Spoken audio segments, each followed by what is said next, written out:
The Obama regime reiterated its support for the Free Syrian Army over the weekend with an article in the New York Times where Obama administration officials basically admitted that they've given the Pentagon instructions to directly equip Free Syrian Army rebels and other militant rebel groups within Syria with both ammunition and some guns.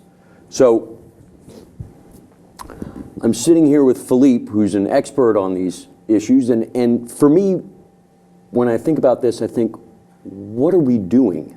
How well do we know these people, and what can we possibly hope to accomplish by arming the FSA right now? Three big, very important questions. If you listen to what President Obama has been saying, he sees the FSA as the best hope for a transitional government. For me, the chances of a transitional government arising now, especially now that Russia is involved, and a Sunni one at that, are almost nil. So it seems to, in reality, be more like another Afghanistan, arming what are becoming American proxies to fight Russian influence, to fight Shiite influence, to maybe create a funnel there for extremism so that it doesn't infect the rest of the region. And eventually, these weapons are going to be turned against the West, against America, against Israel, against Western allied countries, as they always have in the past.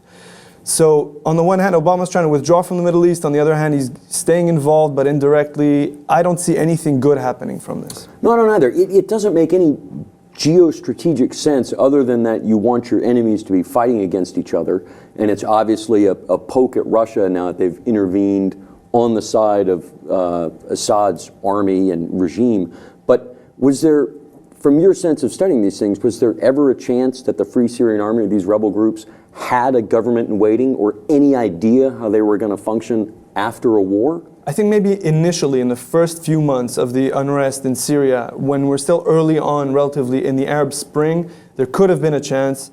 Had there been robust intervention, maybe like in Libya, it could have gone sideways. But if there was a chance, getting rid of Assad the way they got rid of Gaddafi could have opened the door early on to some kind of cohesive Syrian government instead of what it is now, which is Shiite, Sunni, extremist, caliphate.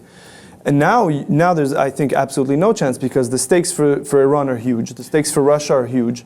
And on the other side, the Sunnis have lost so many people, they're not just going to give up and let Assad or a Shiite government or a Shiite allied government stay in power. I don't see this ending anytime soon unless one side or the other is absolutely crushed, in which case you have the problem of refugees in Europe.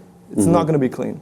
I don't see how either side can be absolutely crushed. I mean, that's been the problem, is the war's ground on now for several years.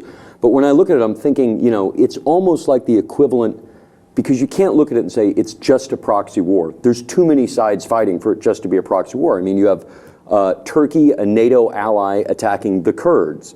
You have us arming numerous rebel groups whose goals and backgrounds are, frankly, to the American public unknown. And then you've got the Iranians, Hezbollah, Russia involved now, and it's starting to look almost like the 30 Years' War in Europe, which is the big conflict between Catholicism and Protestantism, which led to, I believe, more than half of Germany's population was killed during that war. Devastated Europe. But what came out of that is the roots of democracy. People got fed up of fighting for religion. They got fed up of other leaders intervening in their countries. And the Treaty of Westphalia, which came after that in 1648, they started to build the foundations of states that made sense.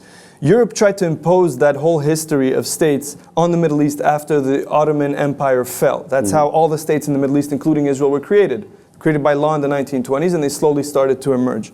But the identities inside those states were not clear. And like you're saying, it's a lot more than a proxy war. Because even ISIS and Assad are cooperating in a way by both fighting the Free Syrian Army.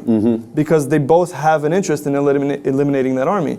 So it's very messy, it's very murky, and I hope you're right, that eventually out of all this devastation, at least people will be fed up of these wars and come to some kind of conclusion that they need to split up and share power in a way. Now, is it not a fact that the neocons put a target on Assad's head and put it on their agenda that they wanted to a regime change in Syria? Oh, there's no question after 9/11, the neocons within the Defense Department decided they were going to, clear the chessboard of all ex-Soviet-backed regimes. So is it not possible that the, covert operations really led to sort of this uprising that went after the Assad regime wanted to Then why isn't the U.S. supporting it? Now, the unrest against the Assad regime started at the same time that the unrest in all the Arab countries came. I think it was a surprise to everybody, or most people.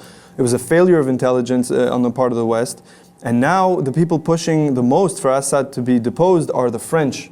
And the Americans, at least in lip service. There's been no real action to get rid of him when there were good chances. Obama had set a red line for chemical weapons attacks. Those attacks happened and he didn't do anything. I think, if anything, Obama wants the fighting to keep going on as long as America's out of it. And the Russians want to keep him in power. So I asked Wes, when this happened, when the red line happened, and it looked like we're going in, a bombing run. I didn't think we were ever going to go in, but It looked, everything was pointing in that direction. Obama was making the sounds. Yes. But then suddenly it just all disappeared. There was a conversation that seemed to take place with Putin or back channels, and suddenly all of that went away. Any reaction over the red line disappeared. What happened there? Well, I think it's what you've seen really for the last 3 or 4 years is a lot of Obama foreign policy has been to remove the United States from the equation, both locally and regionally in a lot of places. I think we handed over a lot of the intelligence work as well as policy to Saudi Arabia and other Gulf states and Turkey when it came to how we were going to deal with what was going on in Syria. And, and likewise, can I ask you a question? yeah. Because, sorry for interrupting, but I agree with you 100%. I think that explains the Iran deal as well. But that gives me the impression that Russia coming in so openly into Syria, in reversal of decades of American policy, there must be some kind of tacit agreement, as you were suggesting, that the Americans are at least signaling that they're okay with this in a way. I don't think there's any tacit agreement whatsoever. I think Putin did a runaround and beat Obama politically on this issue with the world press and with a lot of people. Because look, the Russians were very cautious in Syria until we said, hey, dude, this is a red line, don't cross it. They crossed it and we didn't do anything. We made the same kind of pronouncements when it came to Ukraine and other situations. So if you're Putin, you're playing the game and you're lining up, okay, is this guy really going to stop us? Is he going to do something? Hopefully, I would like to think it was the American administration looking back on Libya and saying maybe that wasn't such a smart idea. Maybe we shouldn't do that again in Syria, but I don't think it was. So why is America hoping to bleed the Russians now by arming the FSA? I think it's just to make it difficult for Russia. And I think their end game is they'd like to get rid of Assad, but they're not willing to, politically to go out on the limb to do it. I ask you a question. Which I got to agree with, dude. I don't want a World War III in the Middle East. Turkey, NATO ally. Now, incursions into their Russian incursions into their airspace, which they say were an accident. Turkey says no. What happens? Because Turkey has said an attack on Turkey is an attack on NATO. What happens if there is some sort of military interaction between Russian fighters and Turkey? There won't be. The Turks are entirely dependent on Iran and Russia for their energy needs. Their entire economy is based on getting massive supplies of energy from those two countries. And that's why I think Turkey has been so tepid or even absent in talking about this nuclear deal, even though they're opposed to Assad.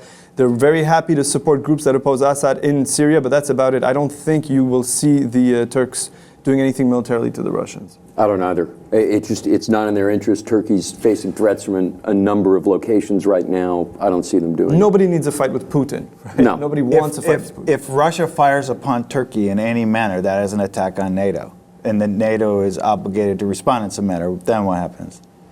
We'll just have to wait and see, man. They'll give speeches that make it so that they don't, just like the red line was passed and crossed and then nothing happened. The politicians are always able to justify doing nothing. They'll back down. They'll back down. I got no doubt about it. But let us know what you think.